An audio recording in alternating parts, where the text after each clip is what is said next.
7:45 on a beautiful, beautiful Wednesday morning. Congressman Steve Womack is joining us in studio. Very comfortable over there in the radio chair. I like this. This is fun.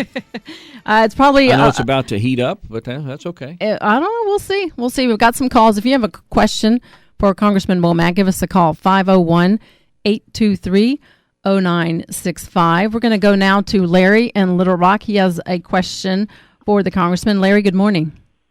Hey, good morning. Thank you for taking my call. Thank you for having Congressman Womack on the line. Good morning, Larry. I'm a Little Rock small business owner, and I'm extremely concerned about the Marketplace Fairness Act. It would devastate my business in Little Rock. How so? Open my business up to audits around the country. How so? What are you going to be doing to protect small businesses like mine with that bill? Okay, first of all, so you have an online business, right? I do, sir. Okay. I sell American-made products online. Okay, and are these products also available in local stores here, I would assume? They may be. Most of them are specialty products, but most of them are very niche items that you cannot purchase in a physical store. They're collectibles, where the market, the Internet allows you to have a market online that you can't have in a physical place, and that gives you the ability to reach a lot of people, gives Arkansas businesses a chance to compete on a national, international platform. I totally get that, and I understand. We have, by the way, the short answer to your question is we have some provisions in the bill that protect small businesses. I know the Senate passed version was $1 million in gross sales that you're exempted from it, and I know the draft that's working through Judiciary right now that may or may not come to the floor raises that threshold up to about $10 million and then ratchets it down to zero in a couple of years. So it does have concerns out there. But you also mentioned audits and lawsuits. We have provisions in our legislation that prevent states and prevent the occasion of people to have to be facing multiple lawsuits or multiple audits. We have provisions already established in the legislation that take that into consideration. But, Larry, I just want you to understand this. I totally get the fact that nobody likes to pay taxes. I don't want to pay taxes. In fact, I believe that marketplace fairness is a vehicle that could be used that could not only protect retail merchants who, by law, have to process the collection of the sales tax at the time of the purchase and then remit back to the state. To be fair to them, why should an online retailer, and particularly those that are out of state, and most of them are, why should those people not have to process the collection of the tax that is due on those purchases, just like the merchandise? Great point. I totally agree. I feel like Arkansas small businesses, their retailers, should get online and be part of the marketplace, and they would not be at a disadvantage. Everything is fair currently, in my opinion.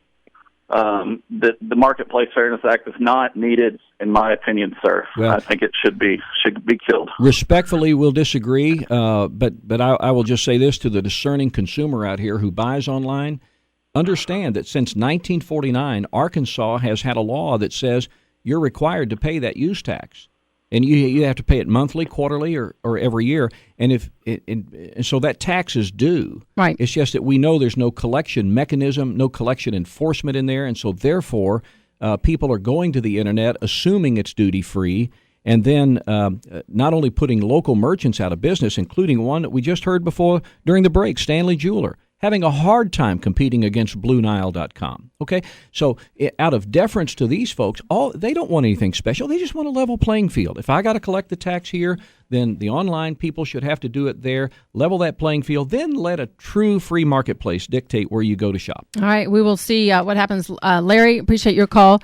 Now we are going to continue taking calls for Congressman Steve Womack. If you have a question for the Congressman, give us a call, 501-823-0965. And we're going to take our next caller. We have Joseph from Maumelle. Joseph, good morning. Good morning, Alice. Thank you for being on with us this morning, Congressman Womack. Good morning. I was wondering, I was also going to wonder about the Internet tax bill that was just asked about.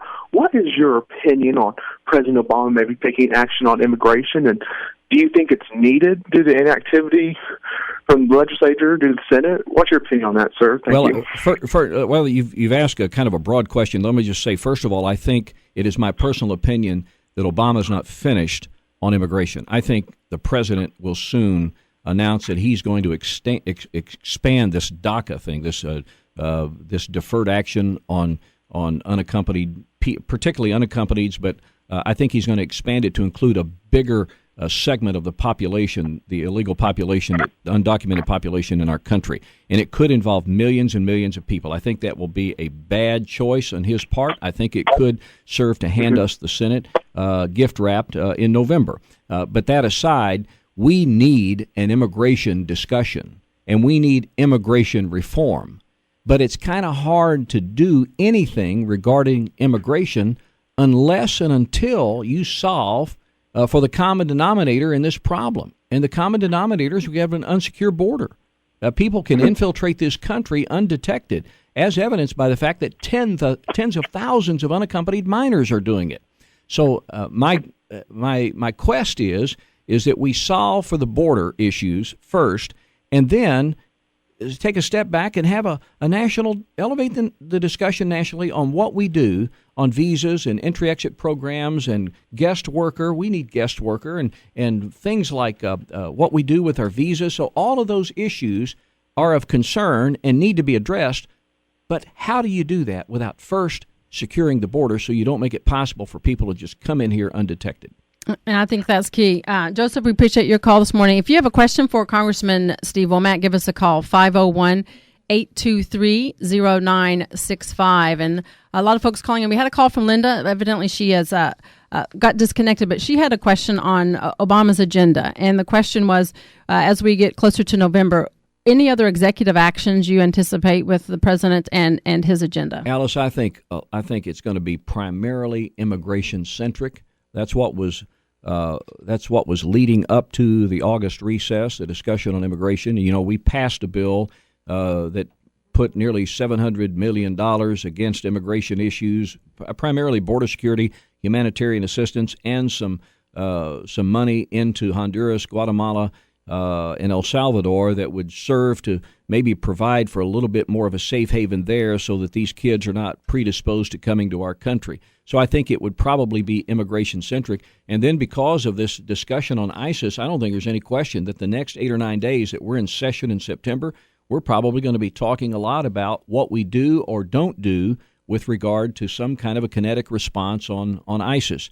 And then, of course, we've already talked about appropriations. We got a fiscal that's about to start October 1. So we've got to, before we close and break for going back to campaign for re-election, we have to come up with a spending bill that provides for government to continue operating beyond the 1st of October. If we don't do that, we may be looking at another government shutdown. I don't even want to think about that because I don't think that's a very good outcome for our country. No, that's not a good thought at all. We took some questions on Facebook. We have a question from Paul from Benton, and he says he is a veteran. He's concerned about nothing being done with the Veterans Administration scandal. Well, except that, and I know they've broadened that investigation. Now, I can't remember, but there's dozens of VA facilities that are going to be included. And then I saw just a news clip the other day about Phoenix and about how the deaths reported in Phoenix were not related to the weights. I'll have to go back and dig a little deeper on that. But we just passed a $17 billion supplemental for the VA. A lot of it was not offset. So, I mean, it ought to demonstrate the resolve of Congress to get you some help. But Alice, let me finally say this about the VA. This is a culture issue. This is not something you're going to turn around overnight. And so the new Secretary McDonald has got his work cut out for him. That is no doubt. Next caller, we have Linda from Benton has a question for Congressman Womack. And we've got about 2 minutes. Linda, good morning. Yes, good morning. Hi, my name is Linda, and I actually am a retired service family member who has VA benefits, but I have a lot of family and friends who don't, and they're going to either depend on Obamacare when the time comes for them to sign up, or they've already signed up.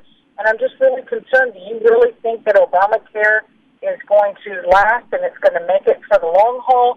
And is it really going to be cost-effective for those who really need it and really can't afford all these high premiums? Yeah, well, let me just say this on Obamacare, and we're running out of time.